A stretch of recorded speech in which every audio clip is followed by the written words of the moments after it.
Bismillahirrahmanirrahim. Assalamualaikum warahmatullahi wabarakatuh. Perkenalkan, saya Syarji Faisal, NRP 17401175. Di sini saya akan menjelaskan penghantar ekonomi strategik.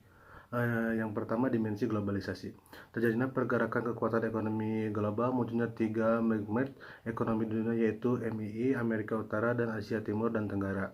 Tiga kawasan ini mendominasi produk dan perdagangan global, menghasilkan 70% ekspor dunia dan 62 produk manufaktur dunia, sekaligus juga sebagai sumber dan penerimaan investasi internasional.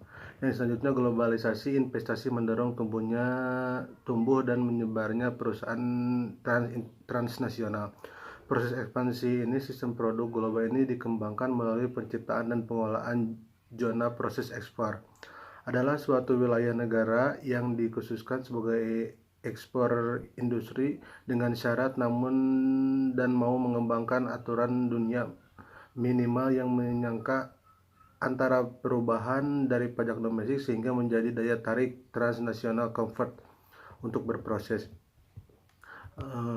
Sistem ekonomi global dapat didasarkan di beberapa oleh aktor utama proses tersebut. Ada tiga aktor utama. Yang pertama ada TNCS, yaitu perusahaan multinasional yang besar yang dengan didukung negara-negara yang ditunggu oleh TNCS tersebut.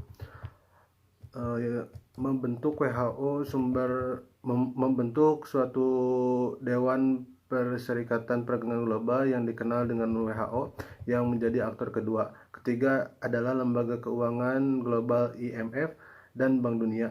Ketiga aktor globalisasi tersebut menetapkan aturan-aturan seputar investasi, intellectual profit, dan kebijakan internasional. Kewenangan lainnya adalah mendesak atau mempengaruhi serta memaksa negara-negara melakukan penyesuaian ke berbagai nasional bagi melancarkan proses perintegrasian ekonomi nasional ke dalam ekonomi global. Proses melicinkan jalan pengintegrasian tersebut ditempuh dengan cara merubah suatu aturan kebijakan yang mengulang ketiga aktor-aktor globalisasi, terutama TNCS, untuk beroperasi dalam bentuk ekspansi produksi pasar maupun ekspansi investasi. Definisi manajemen strategik. Manajemen strategik terdiri dari analisis, keputusan, dan aksi yang diambil oleh organisasi untuk menciptakan dan mempertahankan keunggulan kompetitif. Definisi ini menggambarkan dua elemen utama manajemen strategik. Elemen pertama, manajemen strategik dalam sebuah perusahaan berkaitan dengan proses yang berjalan. Analisis keputusan dan tindakan manajemen strategi berkaitan dengan bagaimana manajemen strategi menganalisis secara strategi, visi dan misi, tujuan, serta kondisi internal dan eksternal yang diperoleh perusahaan. Elemen kedua, manajemen strategik adalah studi tentang mengapa sebuah perusahaan mampu mengalahkan perusahaan lainnya. Manajemen perlu menentukan bagaimana perusahaan bisa menciptakan keunggulan kompetitif yang tidak lain, unik dan berharga, tetapi juga sulit ditiru atau dicari substitusinya, sehingga mampu bertahan lama. Keunggulan kompetitif yang mampu bertahan lama biasanya didapatkan dengan melakukan aktivitas berbeda dengan apa yang dilakukan pesaing, atau melakukan aktivitas yang sama dengan cara yang berbeda. Selanjutnya ada atribut kunci manajemen strategik. Yang pertama, mengarahkan organisasi dalam mencapai tujuan strategi dan sasaran. Tujuan adalah indikator yang harus dilalui oleh suatu organisasi, yang juga berfungsi untuk mengukur kinerja. Organisasi yang sukses adalah organisasi yang memenuhi sebagai besar tujuan yang telah ditetapkan. Semakin banyak tujuan yang dicapai akan meyakinkan klien atau investor di masa depan. Tujuan suatu organisasi ditentukan berdasarkan rencana awal atau arahan strategi yang juga mencakup respon terhadap masalah dan peristiwa yang terduga yang timbul di lingkungan mana organisasi tersebut beroperasi. Yang poin kedua, melibatkan semua stakeholder dalam mengambil keputusan, yaitu merupakan stakeholder yang memiliki kewenangan secara ilegal dalam hal pengambilan keputusan. Stakeholder kunci yang dimaksud adalah unsur eksekutif sesuai levelnya, integratif atau instansi. Misalnya stakeholder kunci yang sesuai keputusan untuk suatu proyek level daerah kabupaten. Poin yang ketiga, membutuhkan pengembangan perspektif jangka pendek dan jangka panjang. Karakter tersebut sebenarnya merupakan penjabaran dari apa yang menjadi misi dan strategi perusahaan dalam lingkungan jangka panjang. Yang digolongkan menjadi 4 perspektif yang berbeda, yaitu perspektif finansial, bagaimana kita berorientasi pada pemegang saham. Yang kedua, perspektif customer, bagaimana kita bisa menjadi supplier utama yang paling bernilai bagi para customer. Yang ketiga, perspektif proses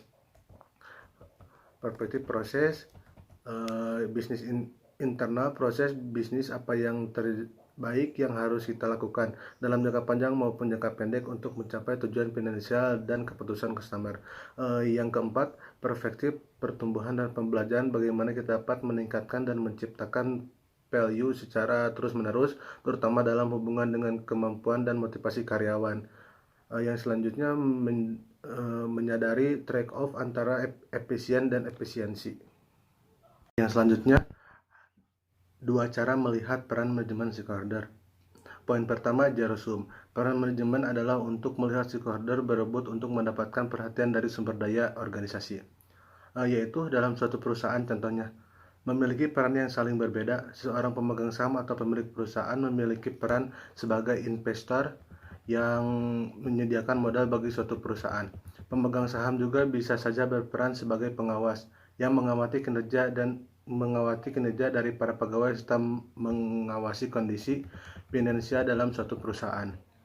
Oleh sebab itu, umumnya peran pemegang saham ini diberikan dalam bentuk jabatan manajemen atau eksekutif perusahaan atau jajaran direksi perusahaan.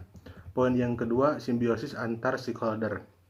Manajemen mengakui adanya saling ketergantungan antara para karyawan, pemasok, konsumen, pemegang saham, dan masyarakat pada umumnya. Di dalam hal ini yaitu para penyambung modal dalam berbentuk apapun, di mana meskipun tidak memiliki wewenang mengambil keputusan, tetapi harus tetap mengawasi jalannya perusahaan dari luar dan memberikan input atau masukan yang membangun. Karena sebagai pemodal tentu ada investasi yang diberikan serta harapan adanya keuntungan yang diterima secara berkala. Sehingga secara tidak langsung peran stakeholder eksternal ini juga memiliki posisi yang menentukan untuk memberikan ide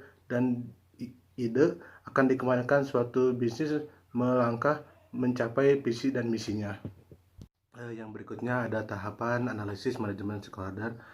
Yang pertama, menetapkan hubungan antar stakeholder, yaitu hubungan antar stakeholder adalah sebuah obsesi yang wajib diwujudkan oleh para pengelola bisnis dan harus menjadi komitmen untuk menjaga kepentingan dari berbagai stakeholder dalam suatu lingkungan bisnis, yaitu harmonis dan seimbang. Untuk mengetahui keseimbangan yang harmonis dan seimbang, kita akan membahas hubungan stakeholder dengan perusahaan. Yang selanjutnya, mematakan koalisi stakeholder, yaitu stakeholder dapat diartikan sebagai segenap pihak yang terkait dengan isu dan permasalahan yang sedang diangkat. Misalnya, bila isu perikanan, maka stakeholder dalam hal ini adalah pihak-pihak yang terkait dengan isu perikanan, serta seperti nelayan, masyarakat pesisir, pemilik kapal, anak buah kapal, pedagang ikan, dan pengelola pembudidayaan ikan, pemerintah, pihak swasta di bidang perikanan, dan sebagainya. Stakeholder dalam hal ini dapat juga dinamakan pengukuhan kepentingan. Yang selanjutnya, mengidentifikasi kepentingan masing-masing stakeholder, yaitu stakeholder kepentingan adalah pemangkuan kepentingan atau pihak yang berkepentingan. Stakeholder adalah bagian kepentingan dari sebuah organisasi yang memiliki peran aktif dan pasif di dalam membentuk tujuan yang diinginkan oleh stakeholder. Yang selanjutnya, mengidentifikasi kekuatan masing-masing stakeholder. Yang selanjutnya, menyusun materi prioritas stakeholder dan memantau kemungkinan pergeseran koalisi.